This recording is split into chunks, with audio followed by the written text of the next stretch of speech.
Tamu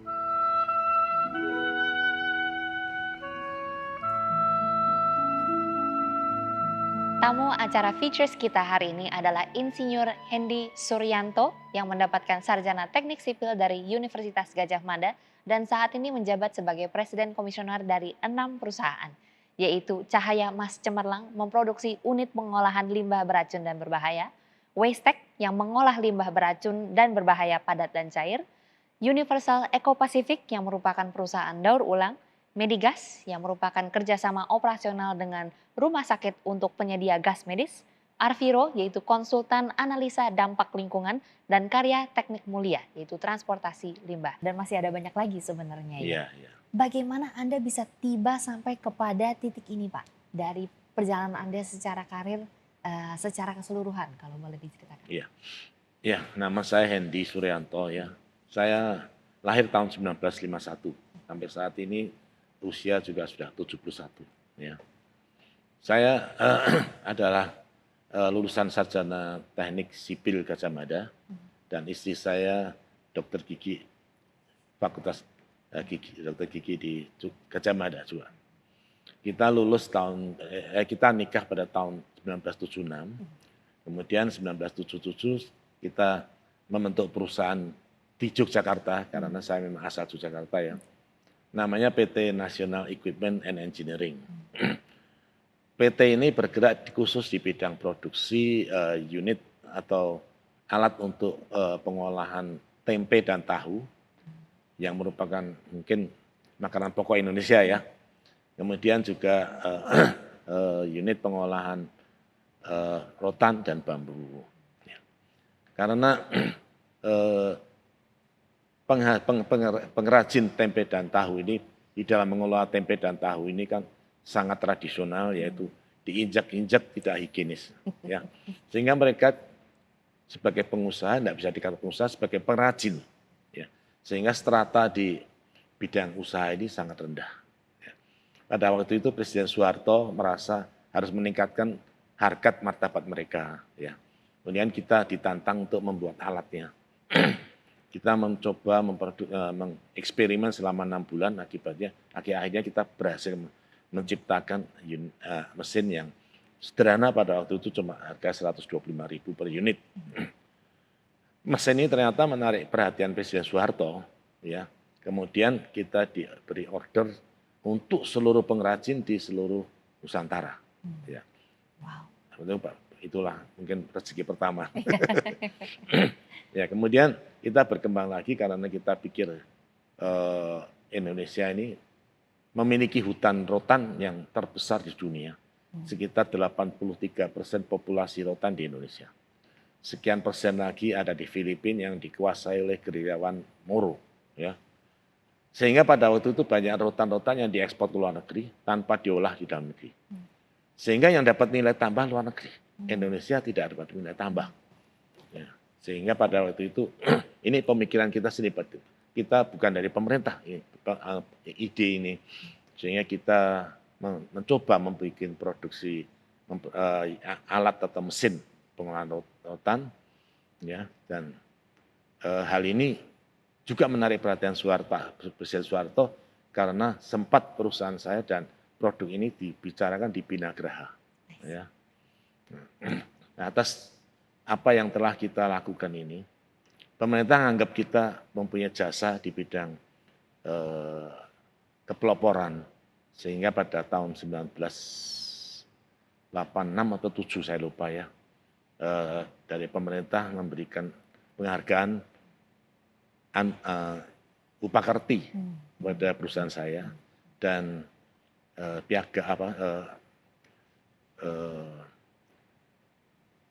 penghargaan ini diberikan oleh Presiden Soeharto sendiri di Istana Negara. Dikarenakan usaha saya yang maju terus ya, dan saya merasa bahwa ini kemampuan saya, kecakapan saya, kepandaian saya. Walaupun pada saat itu saya juga sudah melayani di gereja Tionghoa di Yogyakarta, saya tidak sebut nama gerejanya ya. Jadi pada waktu itu walaupun melayani, tapi saya tahu, saat ini saya tahu bahwa pelayanan dulu itu pelayanan untuk memuliakan diri sendiri, bukan memuliakan Tuhan gitu. Ya, sehingga pada tahun kalau nggak salah 97-98 itu ada tight money policy ya, pengetatan uang. Sehingga bunga bank naik tinggi sekali.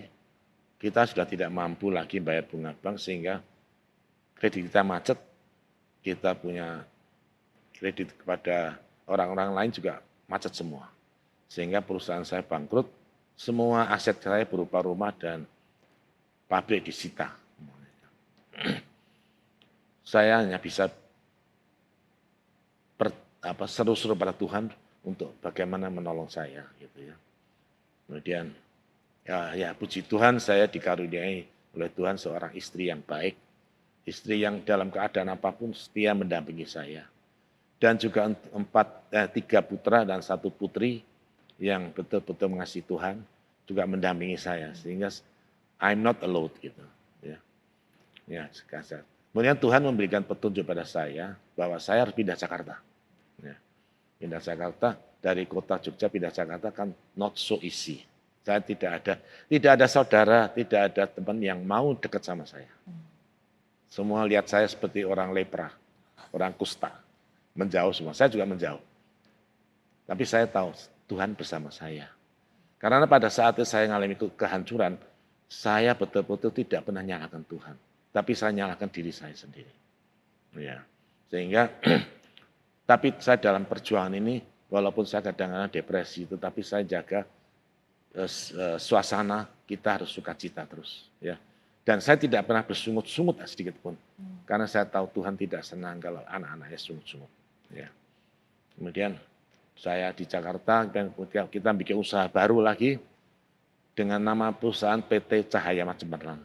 Tapi PT Cahaya Cemerlang sebenarnya di Jogja sudah dibentuk dari PT Nasional Equipment sudah ganti namanya PT Cahaya Cemerlang. Saya tetap pakai nama perusahaan itu. Banyak orang bilang, kamu jatuh pakai nama itu. Kamu pindah Jakarta kok, Pak? Saya bilang, saya jatuh di Jogja kan saya mau bangkit lagi. Ya, di mana ada teman saya bilang, kamu tuh kayak buku ya ditutup. Saya enggak, buku saya mulai buka. Ya, bukan ditutup, saya mulai buka. Karena saya tahu saya harus buka diri pada Tuhan gitu. Ya. Jadi pada waktu kalau saya susah di Jakarta, anak-anak nyanyi-nyanyi rohani, saya kuat lagi. Besok susah lagi, kuat lagi. Demikian terus ke jalan hidup saya. Ya, puji Tuhan saya bisa menyelesaikan studi anak-anak saya, S1 semua. Ada yang di dalam negeri, Tuhan berkati, ada yang di luar negeri. Ya. Setelah pulang, mereka mau pulang semua. Dan mereka mau berjuang semua di perusahaan. Ya. Mereka sampai sekarang, Tuhan baik sekali, akur-akur sekali. 3 putra, 1 putri. Menantu-menantu saya juga, semua akur semua. Cucu-cucu saya 11, itu juga akur sekali. Ini suatu kehiburan yang luar biasa bagi saya menjelang usia tua ini ya. Tapi saya tahu ini kalau tidak ada kasih Tuhan di keluarga saya nggak mungkin lah, ya. Karena kan menantu itu kan dari keluarga lain ya. Kok bisa akur luar biasa ya. Gitu. Mereka juga suami istri akur. Jadi kita nggak pernah dengar ada cekcok di dalam keluarga. Mungkin cekcok bagi kita ini barang asing gitu.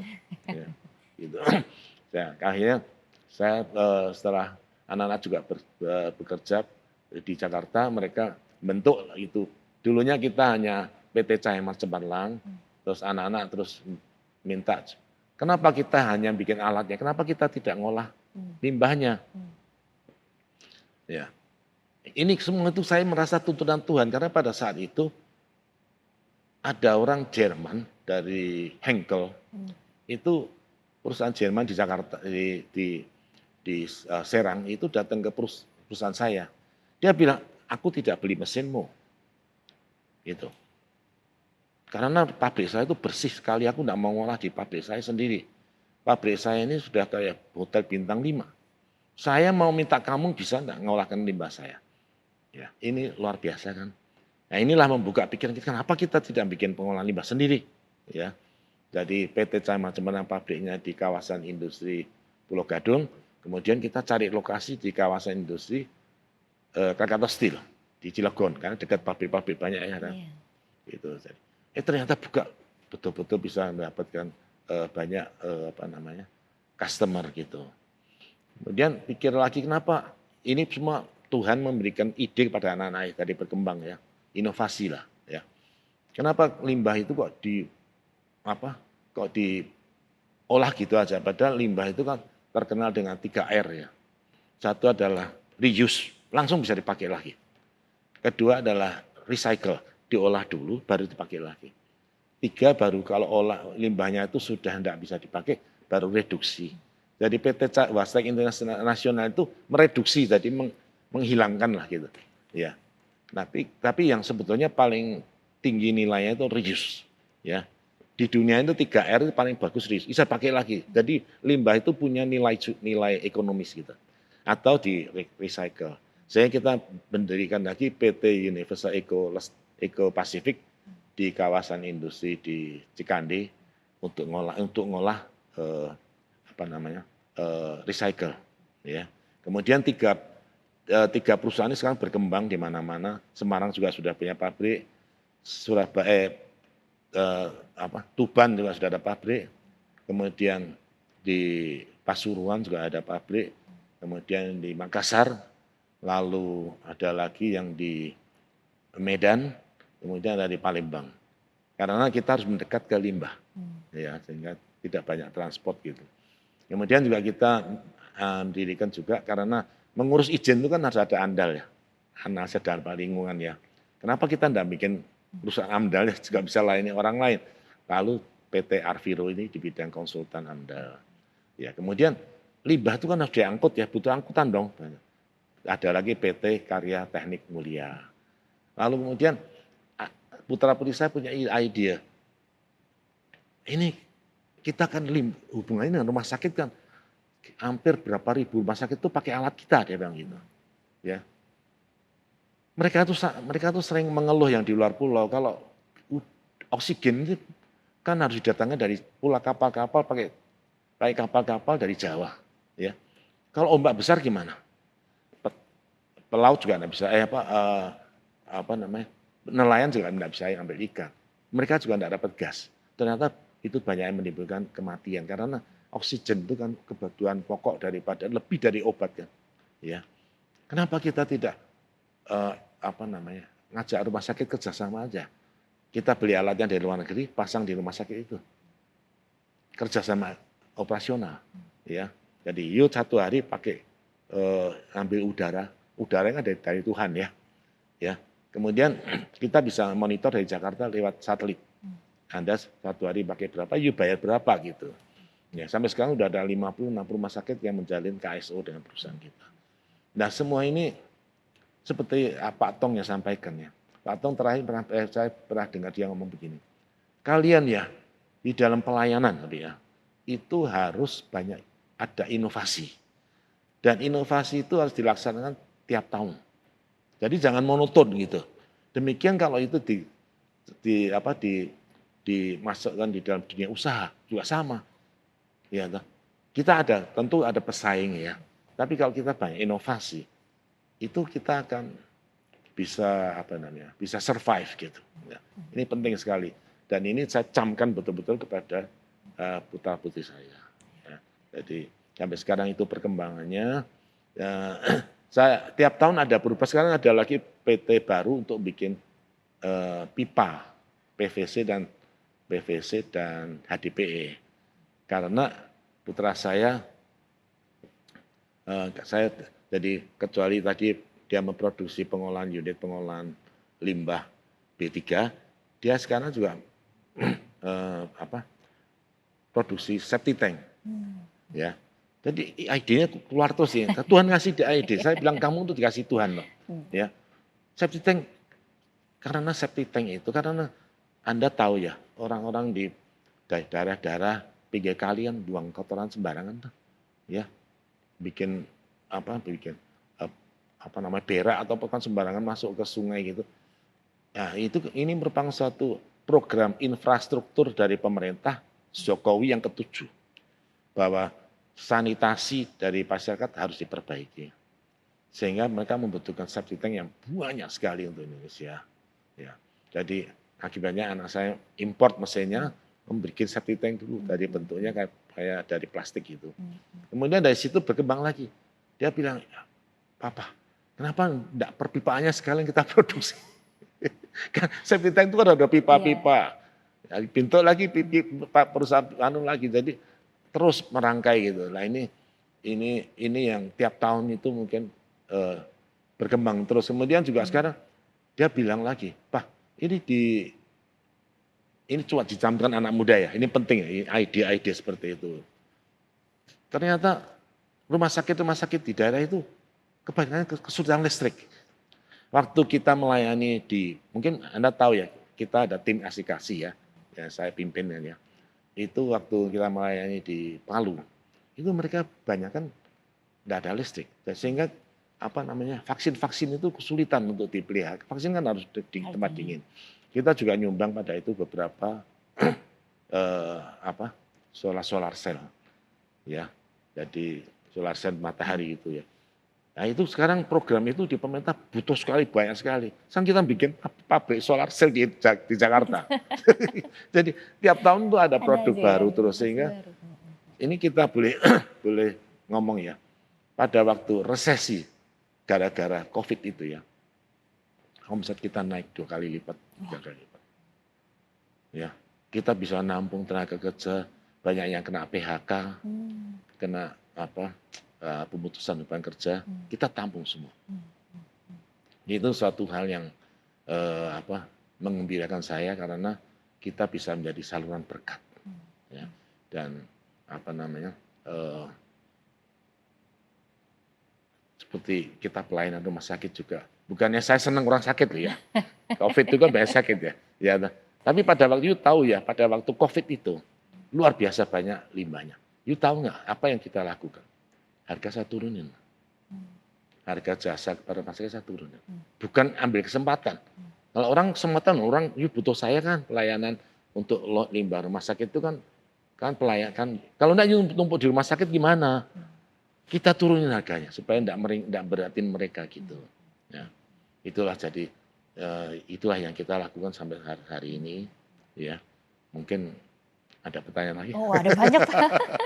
Terima kasih banyak Pak Iya Hendy, iya. mungkin dengan itu aja sebenarnya sudah sangat luas sekali pengalaman yang digambarkan. Iya. Ada beberapa tema tadi yang, saya sangat tersentuh mendengarnya gitu ya, ada tema inovasi, Mmm, ada tema keluarga, mmm, ada tema menjadi saluran berkat dan beroperasi justru di tempat-tempat yang, di mana ada kebutuhan yang mungkin sederhana tapi very real gitu mhm, ya.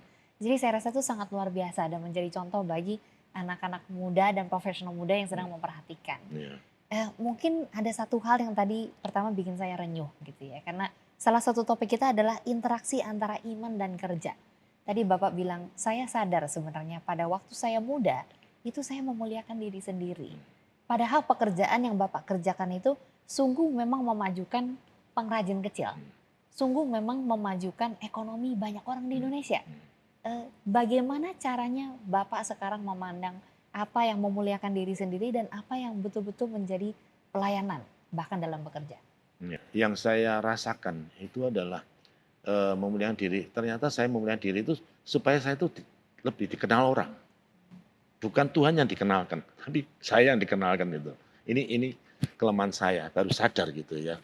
Jadi makanya pada waktu tahun kemarin, ini salah satu contoh aja ya, tahun 2021 bulan Juni Juli ya, itu adalah betul-betul nightmare bagi Indonesia ya. Begitu banyak orang meninggal gara-gara COVID ya. Itu pada saat itu eh, apa namanya, semua membutuhkan oksigen ya. Dari perusahaan-perusahaan oksigen tidak bisa supply ya, eh, sehingga banyak pasien yang kesulitan ya. Pada saat itu karena saya tadi bilang Medicase kan saya ya ada, pada saat itu saya juga sampai heran ya, kok bisa saya punya stok 5 unit Mmm. yang harusnya saya kirim ke rumah sakit Mmm. dan saya dapat duit ya. Nah, pada waktu itu anak saya bilang, "Papi, kita kan ada 5 unit, kenapa kita tidak buat pelayanan Mmm. oksigen gratis?" Ya, nah, untuk menolong orang. Nah, kemudian saya pikir juga ide yang bagus ya. Kemudian saya umumkan pada penatua, pada masyarakat bahwa saya ada oksigen ini. Tapi satu hari kemudian saya pikir ini untuk kemuliaan saya loh. Saya terus lapor kepada penatua-penatua agama sinode. Boleh nggak saya pakai nama pelayanan ini, nama Gereja Reform Injil Indonesia? Jadi bukan perusahaan saya, ya. Supaya orang lihat ini yang lain gereja, dengan demikian dia akan konotasinya memuliakan Tuhan. Gereja kan mewakili Tuhan ya. Ya, nah, disetujui oleh gereja. Sehingga pada waktu itu kita spanduknya kita rubah semua. Spanduk belum bikin karena hari kedua saya sudah berubah pikiran gitu, ya. Sehingga kita pasang pertama di, ya walaupun di perusahaan saya di Pulau Gadung, tapi pamfletnya ada iklan semua aksi kasih. Gereja Reform, saya tidak mau singkat tuh. Gereja Reform Indonesia. Karena kalau GRI mungkin orang tidak tahu itu gereja, ya. Jadi soal Gereja Reform Indonesia. Kemudian saya juga pasang satu unit juga di Karawaci, ya, Gereja Karawaci. Kemudian satu unit lagi juga dipasang di, yang di Pulau Gadung 2 unit ya. Karena memang sudah banyak yang lari ke situ minta ya. Kemudian pasang juga di Jogja, ya. Kemudian juga dipasang di Bandung, ya. Dan semua itu memberkati orang semua. Bahkan pada saat itu ya, semua ambil kesempatan. Ada orang butuh oksigen ya. Oksigen dia butuh dua tabung. Anda tahu enggak orang cat dia berapa? Yang biasanya paling 50.000 ya. Dia kena satu tabung itu 7 juta. 2 tabung 14 juta. Itu dipakai 1 hari habis. Ya. Wow. Sehingga dia dapat pelayanan kita, luar mungkin mau nangis gitu. Ya kan? Dan kita sudah perintahkan tidak boleh terima uang. Kita awasin ketat karyawan kita tidak boleh terima uang daripada orang yang kita tolong gitu ya. Ya. Jadi pada waktu itu keluar di koran banyak. Padahal saya tidak, kalau bisa tidak ekspor di koran, tapi tidak bisa tutup tutup masalah ini. Koran-koran di medsos banyak dia orang mengucapkan terima kasih pada GRI. Bahkan mereka bikin film di di mana itu di Kemayoran apa? Yang rumah sakit di Kemayoran apa namanya? Wisma Atlet. Nah, Wisma Atlet. Ya mereka buat film dari luar ke dalam bawa tabung ditulis bikin nyanyian terima kasih pada Gereja Reform. Oh wow. Ya, saya bukan tujuan untuk terima kasih pada gereja, tapi demikian orang konotasi memuliakan Tuhan. Itu yang utama bagi saya. Jadi inilah, jadi kita usaha itu. Saya mengatakan bahwa saya tidak mau berbuat sesuatu kebaikan kalau hanya untuk untuk menolong manusia aja. Tapi harus bisa bikin manusia itu memuliakan Tuhan. Itu yang penting bagi saya. Ya, gitu. Jadi itu yang penting bagi prinsip-prinsip daripada tim aksi kasih yang saya pimpin sampai sekarang. Ya, gitu. Itu yang tadi saya bilang memuliakan perjalanan Tuhan. Berpuluh-puluh tahunnya begitu ya Pak. Itu transformasinya ya dalam tim. Karena saya tiap hari ya doa saya malam itu bagaimana how can I please you? Bagaimana saya bisa menyenangkan hatimu? Bagaimana kehidupan saya ini bisa menjadi berkat bagi orang lain?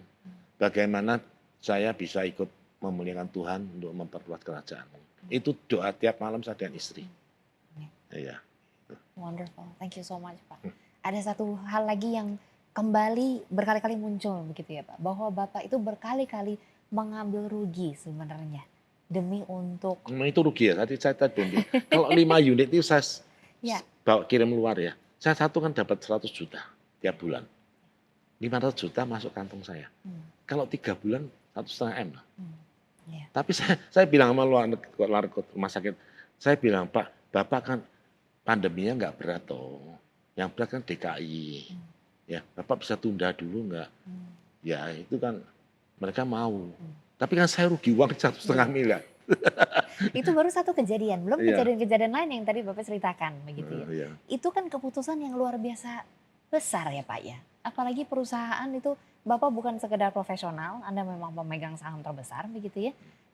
Bagaimana caranya memiliki cara pandang, cara pikir seperti itu Pak? Iya, begini jadi saya selalu seperti kita waktu di Palu misalnya ya, kita kan bawa tim dokter gitu ya. Pada saat itu tim dokter tugas di Palu, saya datang saya menemui ada 2 dokter yang kembali dari gunung ya. Pada waktu kan parah ya Palu itu ada gempa bumi, tsunami dan likuifaksi. Jadi banyak pengungsi di gunung itu dilayani mereka. Ada satu ibu-ibu yang kehilangan anggota keluarganya semua, hanya bayi. Ya. Saking stresnya tuh bayinya 5 hari tidak disusuin. Bayinya itu sudah kembang kempis. Oleh tim dokter kita luar biasa sekali, mereka langsung minta bantuan helikopter, dibawa ke Palu, dibawa rumah sakit di sini udah jemput mobil, bawa langsung ke rumah sakit, tertolong. Ya, saya sangat bersyukur karena satu nyawa itu bagi saya itu sangat besar artinya, gitu.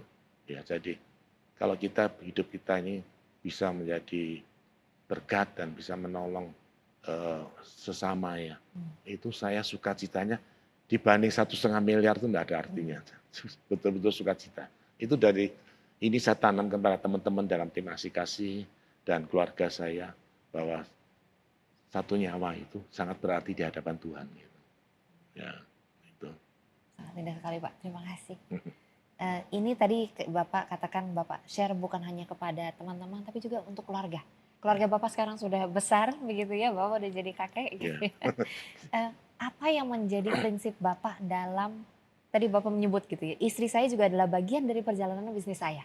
Begitu. Apakah Bapak punya advice mungkin bagi anak-anak muda, mungkin masih berkeluarga muda atau belum berkeluarga, in relation to bagaimana keluarga dan perjalanan karir berjalan bersama Pak?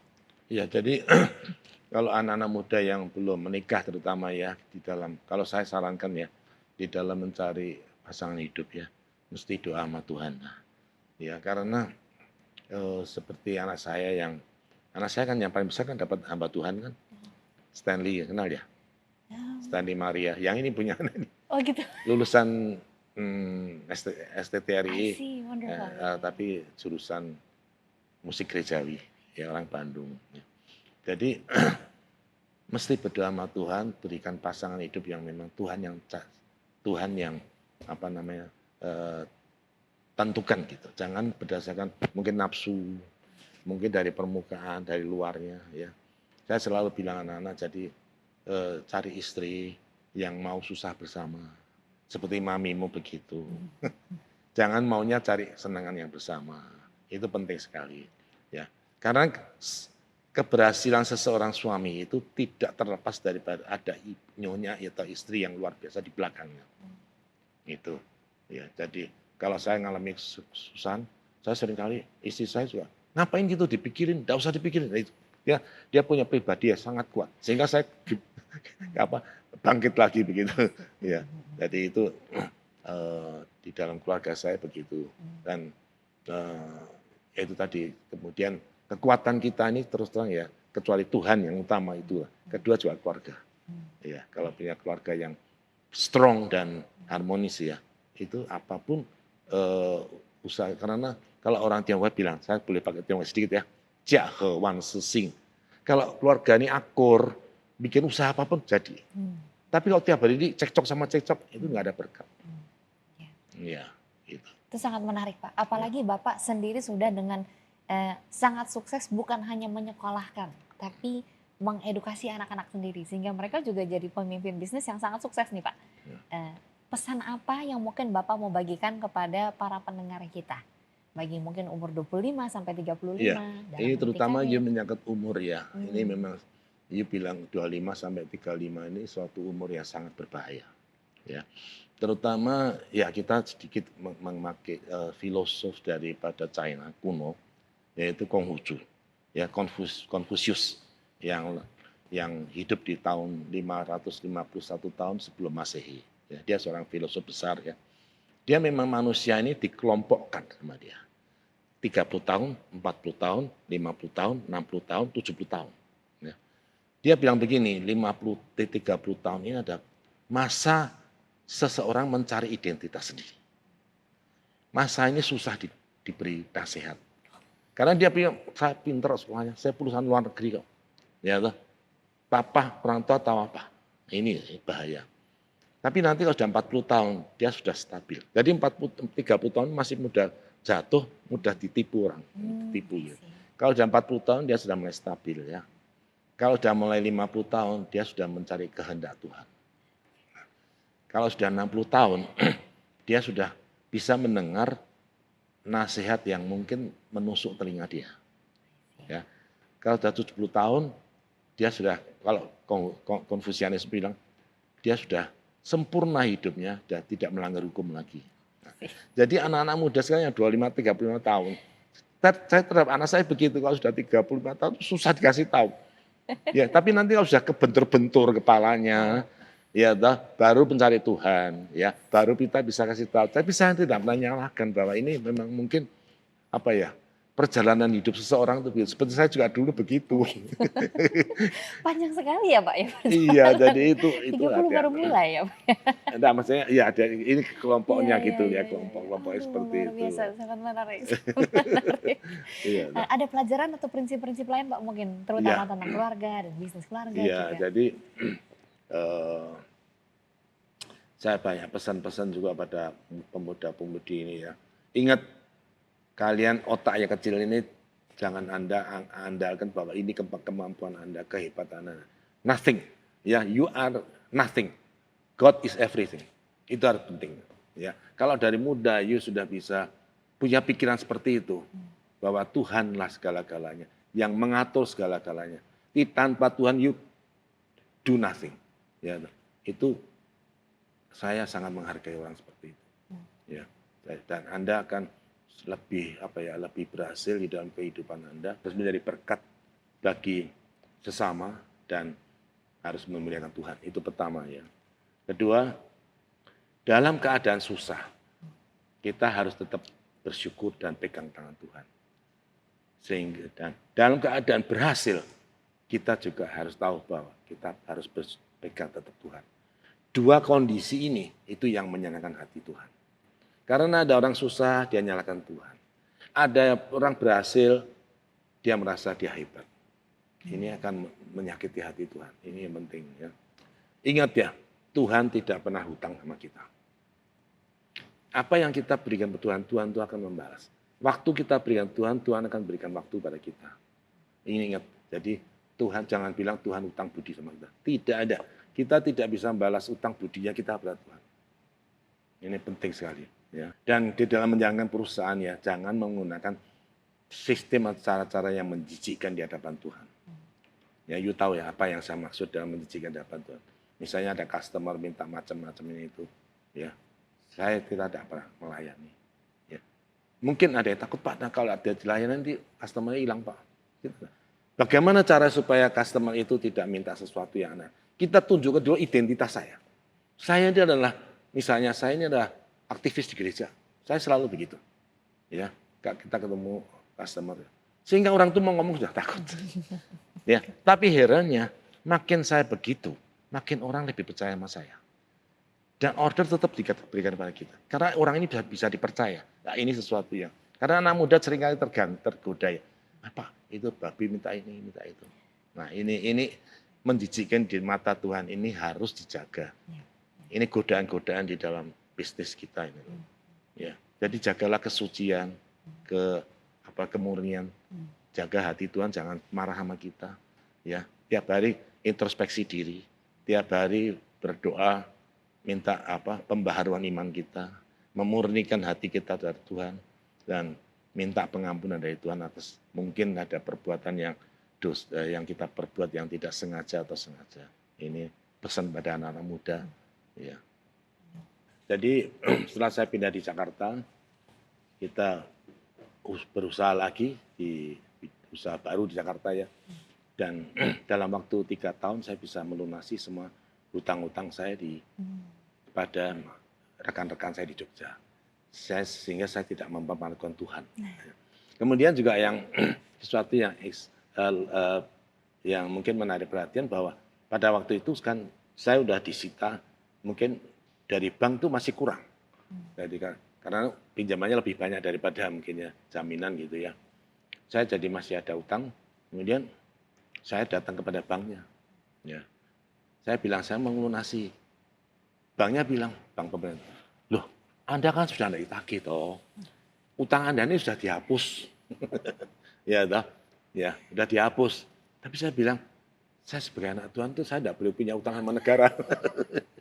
Jadi tolong dicari dong. Akhirnya orang bilang, kamu tuh orang yang baru saya pertama ketemu loh. Orang tidak ditagih, kok masih membayar kenapa? Ya, toh. Ya saya anak Tuhan yang lain dong Pak. Saya harus bayar pokoknya. Carikan berkasnya, pokoknya harus ketemu. Akhirnya ketemu, saya bayar nanti. Nyari gara-gara dong Pak. Gara-gara. Tapi hati saya plong gitu ya, senang. Ya, karena saya kan orang Kristen bayar utang bank pemerintah tidak mau bayar. Ya, toh. Sekarang, dan saya sekarang ya menceritakan pengalaman saya kepada setiap orang, kejatuhan saya, dosa saya tuh merasa tidak pernah merasa malu, bahkan bangga. Bahwa saya pernah jatuh itu bangga. Karena saya dengan jatuh saya lebih kenal di Tuhan ini siapa gitu. Lebih kenal dosa saya, ya toh. Lebih mengerti apa yang harus kami lakukan di depan. Nah ini kan kalau saya tidak jatuh kan, mungkin saya masuk neraka. Inilah, Waduh, iya. wah, Jadi, itu menarik sekali loh Pak. Mungkin dipetik dari pengalaman itu dan pengalaman lainnya, apa yang menjadi advice dalam benak Bapak bagi kita saat melalui kesulitan secara profesional, dalam hidup, kegagalan juga begitu? iya. Ya itu yang tadi pertama ya kalau kegagalan ya itu harus introspeksi diri pertama ya. Lalu berpegang rata tangan Tuhan gitu ya. Kemudian apa namanya? Mencari terobosan-terobosan bagaimana saya bisa seperti tadi saya kalau mau menyelesaikan utang di Jogja ya. Kota Jogja ini sama kota Jakarta kan lain ya. Kalau saya kota Jogja lalu saya untuk bisa menyelesaikan utang saya pindah ke misalnya di Gunung Kidul gitu. Ya mungkin di sini katakan 3 miliar, di Gunung Kidul kan sudah di 10 miliar kan. Kotanya kecil kan ya. Tapi kalau 3 miliar misalnya, saya pindah Jakarta. Ini di Jakarta kan kecil. Karena volume kerja di Jakarta itu kan besar dibanding daerah.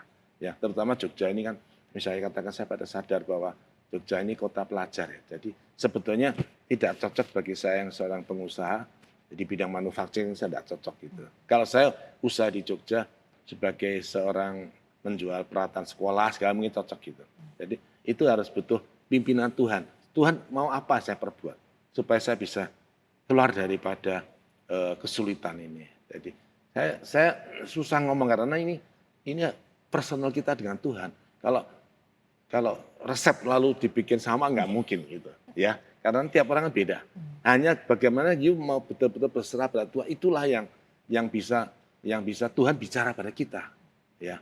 Gitu loh. Jadi ya saya hanya sarankan penting untuk keluar dari kesulitan itu adalah lebih dekat pada Tuhan, kemudian tiap hari berdoa, ya. Dan saya tiap hari juga pada waktu itu saya belum di GRI ya, tapi saya udah koleksi kasetnya Pak Tong banyak.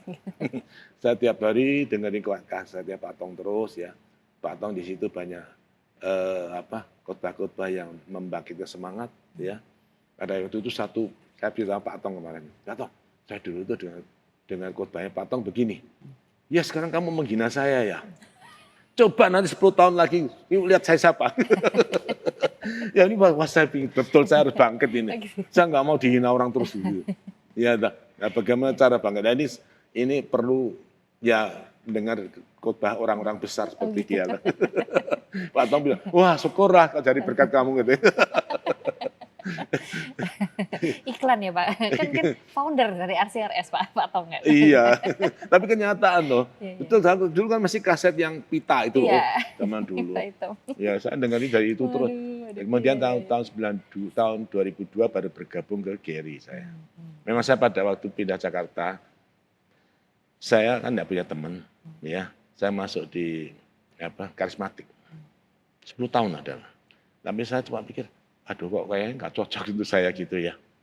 Saya kan sudah lama terpengaruh teori reform kan. Nah, tahun 2002 saya pamit, saya orangnya gitu, pamit baik-baik.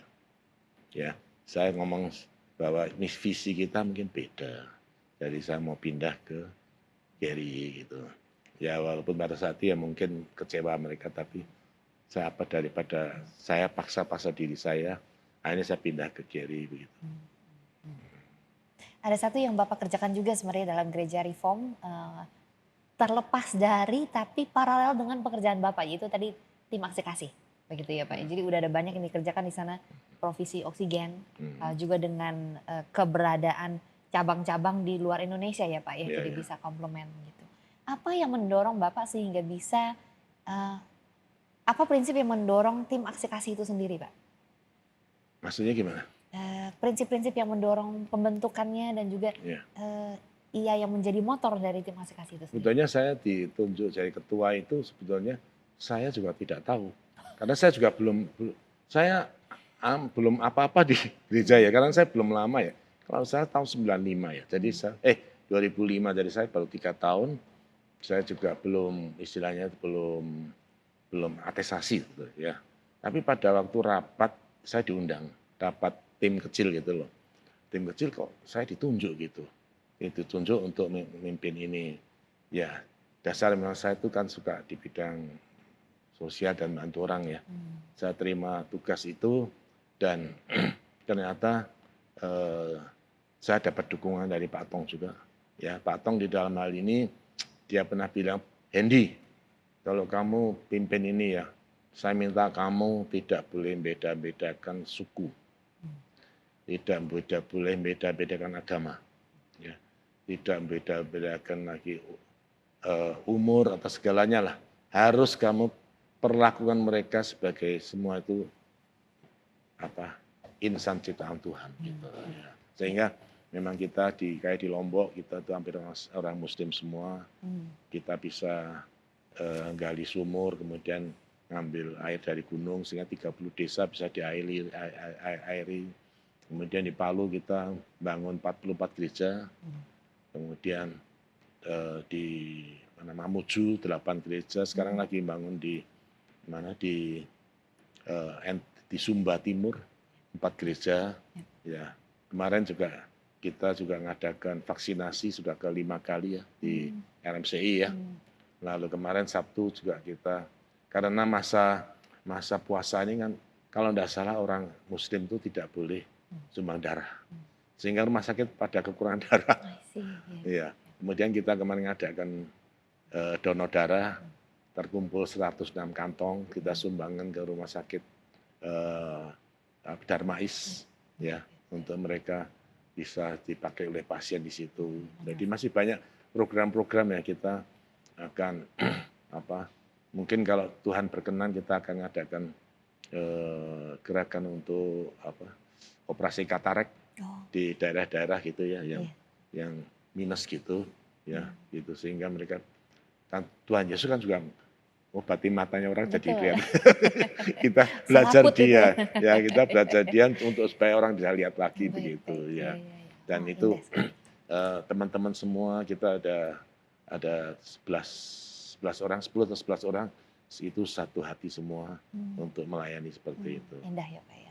Ya. Mungkin itu satu elemen yang belum kita dalami sebelumnya, yaitu Hmm, adalah peran dari teman dan komunitas ya Pak ya, iya, dalam membangun karir baik sebagai wira swasta maupun profesional. hmm, Karena Bapak ada menyebut 2 kali. Pertama dalam tim aksi kasih dalam pelayanan ada teman-teman sehati. Di Jogja sayangnya ketika gagal memang ada yang menganggap seperti orang lepra gitu ya. Mungkin di luar dari peran keluarga apakah Bapak mau berkomentar tentang peran teman, komunitas, hmm. apa pelajaran yang bisa dipetik? Maksudnya ke teman peran gimana? Peran teman-teman gitu, is Oh, it important to have good friends? Lalu ya, teman seperti apa yang perlu dicari begitu?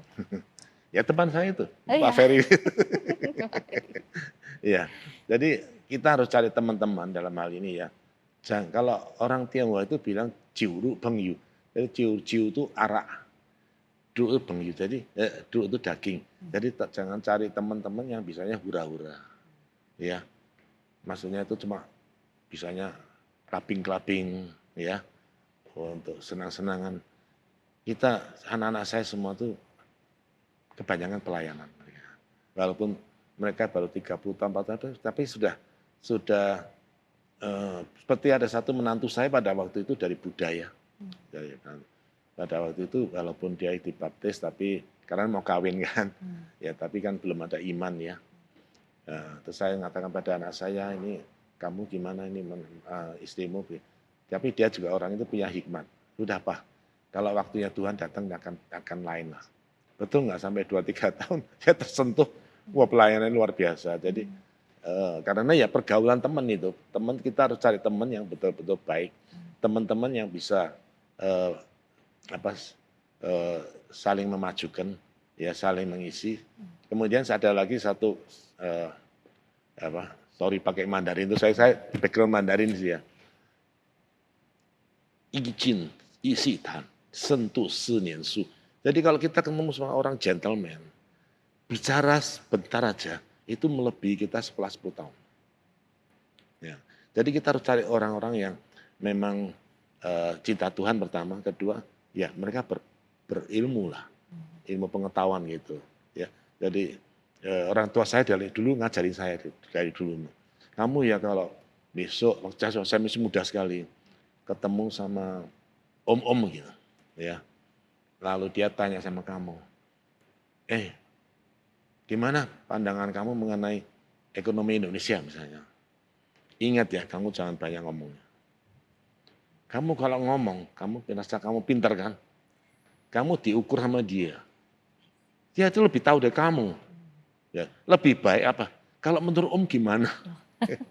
Kan dia jangan cerita. Menimba ilmu. Ya, dia cerita kamu ilmu. Oke. Makanya dulu pernah ada seorang yang pernah ngomong begini, Hendy, kamu tuh ya ilmunya orang disedot semua.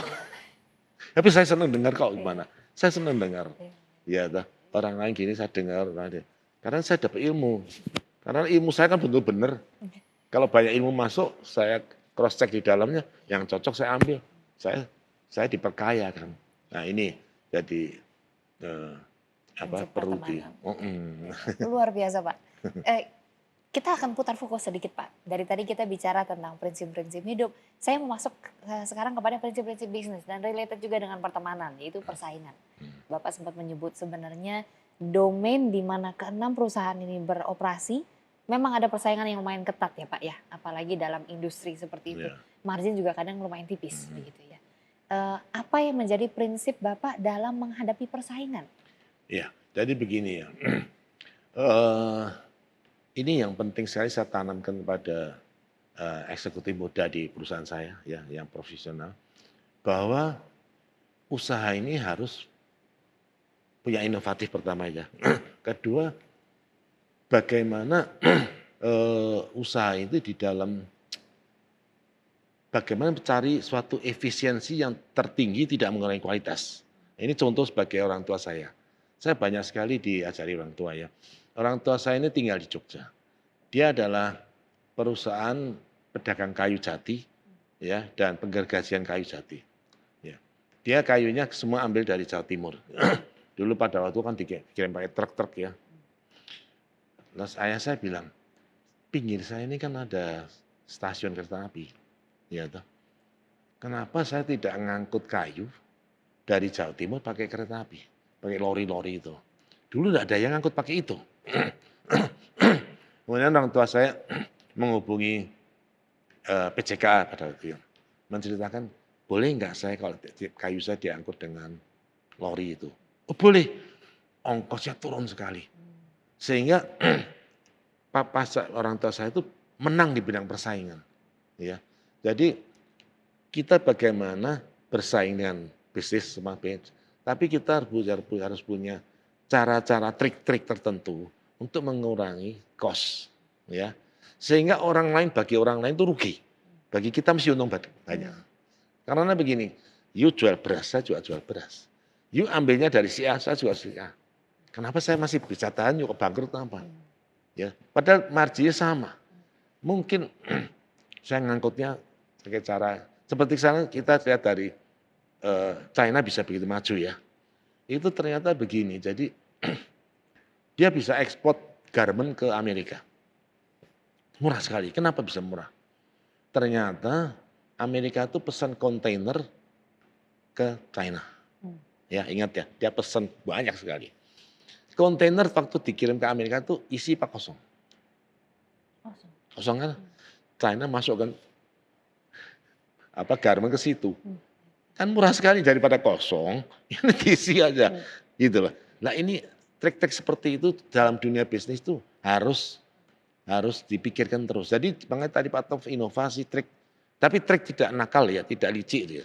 Ya, seperti tadi kata ayah saya mengaku pakai lori juga sama, tapi harga kan murah. Ini dititipkan ke kontainer kosong, ya tidak merusak kontainernya kok, ya tidak merusak bahannya kok. Ya, sehingga orang lain, wah kok gimana ya kok dia bisa murah jualnya. Ya kan dia angkutannya mungkin boleh dikatakan tidak membayar kan, gitu. Nah ini pada anak muda harus pikir seperti itu. Jadi eh, harus ya itu trik itu pasti datangnya dari Tuhan, tidak bisa enggak, ya. Jadi semua hanya bersumber pada sumber berkat saja. Oke. Gitu. Sangat menarik Pak, karena dari tadi contoh-contoh yang Bapak berikan dari inovasi, itu dari tahun 19 berapa pun udah banyak sekali inovasinya ya Pak ya. Sedangkan banyak anak muda mungkin yang tersangkut kepada inovasi itu harus digital, inovasi itu harus aplikasi. Hmm. Sedangkan inovasi seperti ini juga besar sekali faedahnya ya Pak ya. Iya, inovasi di bidang produk, di bidang macam-macam lah. Semua bidang. Iya. Ya, you jual lemper pun harus ada inovasi juga. Betul nggak? Yap, yap, Ya, yap, yap. jadi jangan, oh karena bidang ini, kalau ini enggak semua ada. Yakin coba dipikirkan aja. Yap. Tapi mau enggak mikir dan merupakan ini juga ini ya penting ya. Harus merupakan hobi ya. Seperti saya udah tua gini ya, 71 ya. Tapi saya suruh ninggalkan dunia bisnis itu enggak bisa.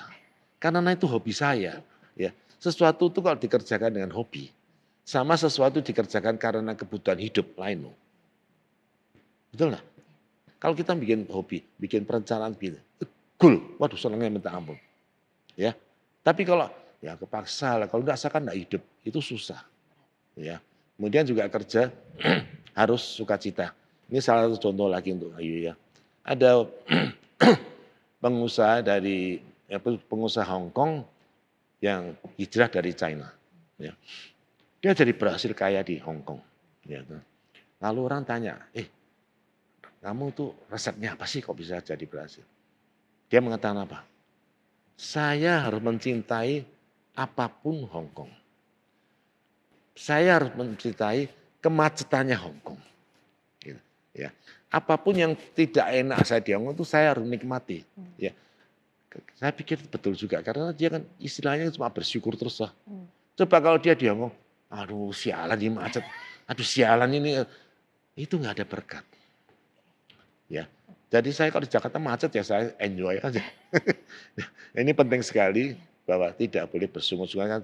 Kalau tidak salah saya pernah baca di suatu ayat, tapi saya tadi cari hilang, tidak ketemu. Di perjanjian lama, bahwa kalau kita ini bersungut-sungut terus, sebetulnya malaikat Allah itu sudah mbak pedang di depan pintu kita. Mengerikan loh. Ada itu, saya cari lagi. Karena buku petunjuknya itu, kan itu ada buku apa namanya, untuk mencari dari kata-kata ini mencari Oh kamus iya, itu, iya, iya, iya, iya. apa namanya, aku lupa tadi. Thesaurusnya gitu ya. Nah itu ada di rumah saya yang lain, jadi saya harus carinya gitu. Itu ada bahwa Tuhan itu, malaikat Allah itu sudah menghunus pedang di depan pintu untuk ancam kita kalau bersungguh-sungguh terus. Ya, jadi itu penting Lumayan sekali. serius ternyata ya Pak ya. Hah? Lumayan serius ternyata. Iya memang itu. Iya, Iya, iya, dah. iya, menarik, menarik. Tadi Pak Hendy bicara, sering bicara kepada eksekutif muda dalam perusahaan. Ya. Satu hal yang menurut saya sangat menarik. Menurut Bapak, eksekutif yang sukses, itu hasil didikan, hasil skill dari sananya, kombinasi, atau bagaimana Pak? Ya sebenarnya kombinasi ya juga ya. Jadi memang dia, ya itu kadang-kadang agak aneh ya dunia ini ya. Anak sekolahnya yang bodoh-bodoh, nakal sekali malah jadi Lebih pinter mana? lebih berhasil di usaha daripada yang dulu kumlot-kumlot itu malah jadi teman-teman saya juga banyak yang gitu, kumlot-kumlot itu banyak yang meninggal muda lah, ya apa kena jantung lah, jadi kayaknya enak hidup itu kok malah jadi enggak benar gitu ya, enggak baik gitu ya. Tapi kita enggak, saya enggak berani judge ya, yang pinter yang berhasil juga banyak lah ya, gitu. Jadi tentu ya mesti ada pembinaan juga ya, pembinaan kemudian kalau menurut saya tuh yang banyak berhasil itu kalau yang mudanya, anak-anak dan itu yang hidupnya susah. Hidupnya susah, berjuang sama orang tuanya, itu biasanya besarnya akan jadi. Daripada anak orang kaya itu belum tentu jadi malah. Karena dia sudah keenakan mungkin sudah keenakan, sudah apa, nggak pernah ngalami perjuangan ya, itu gitu. Jadi ini ada satu contoh, tapi saya nggak nyebut siapa ya. Karena dia sejak menikah sudah diberikan rumah sama orang tuanya, ya, sudah diberikan workshop sama orang tuanya, ya. Lalu familinya dia kaya-kaya, sehingga dikasih job. "Oh, aku bangunkan ini, saya bangunkan itu, tanpa tender, ya. Asal dia yang ngajukan diparap sama karena family, ya. Tapi saya lihat ini nggak benar, ya. Betul, sampai menjelang sudah agak tua, ini family-nya juga sudah tidak ngasih kerjaan lagi, mungkin juga sudah tidak begitu maju ya. Dia sudah tidak ada daya saing lagi. Dia mau cari kerjaan luar sudah nggak bisa. Karena begitu mudah dapat proyek. Ya, seperti kamu kalau lihat itu, kupu-kupu yang jadi kepompong. Ya, saya selalu bilang anak saya, kepompong itu, ya, kepompong itu kan di dalamnya masih ulat itu ya. Dia membuka kepompongnya kan susah, ya, susah sekali. Dia mau keluar kan, ya. Lalu kita kalau lihat, wah kasihan ya dia, tak bantu deh dibuka ya. Celakakan dia, karena dia keluar ya, tidak bisa terbang.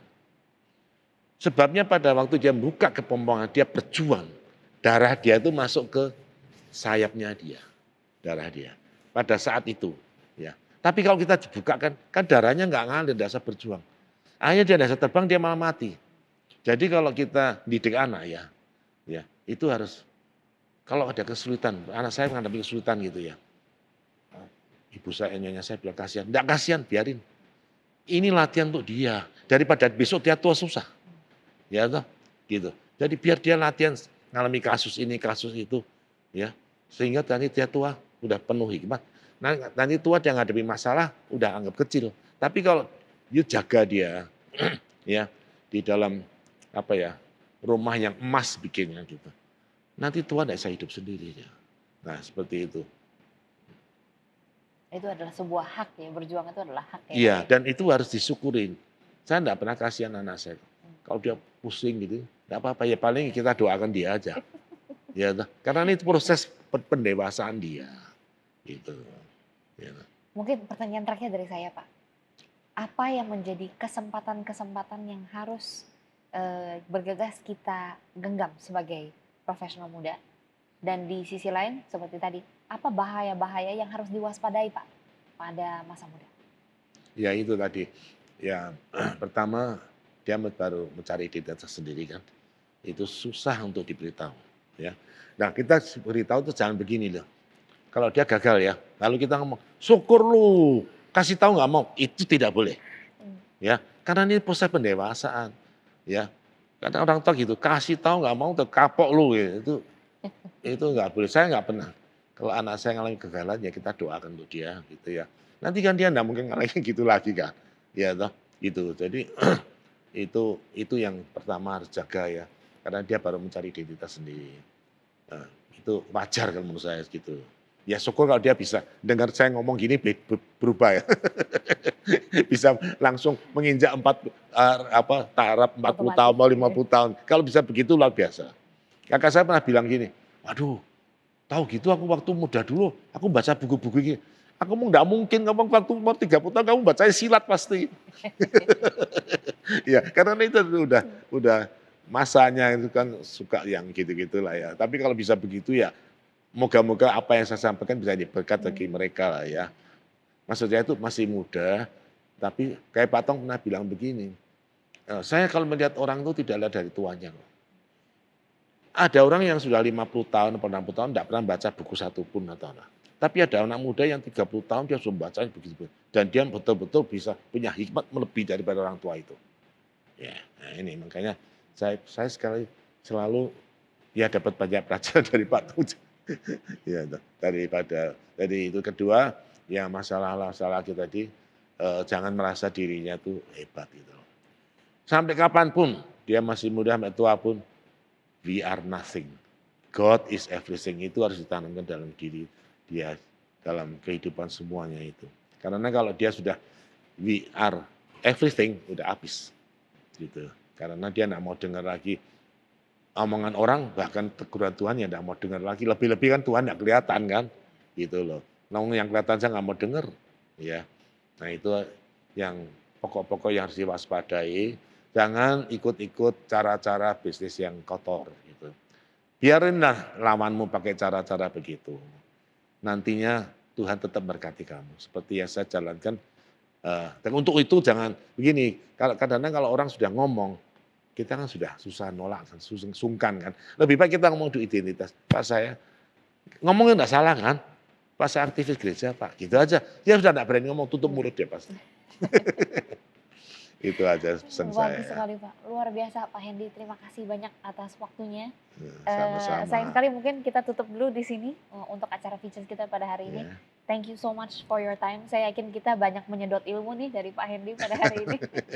Semoga Tuhan Saya terus juga memberkati. terima kasih diundang ya. Semoga apa yang saya sampaikan bisa menjadi berkat. Memang itu sudah eh, jiwa saya pengen berkati orang gitu. Jadi saya bicara padanya. Saya tidak malu yang apa yang sudah saya alami ya. Terima kasih atas waktu yang saya diundang ke sini. Thank you Pak Hendy, Iya, thank you so sama-sama much. ya. Ya Tuhan memberkati. Oke.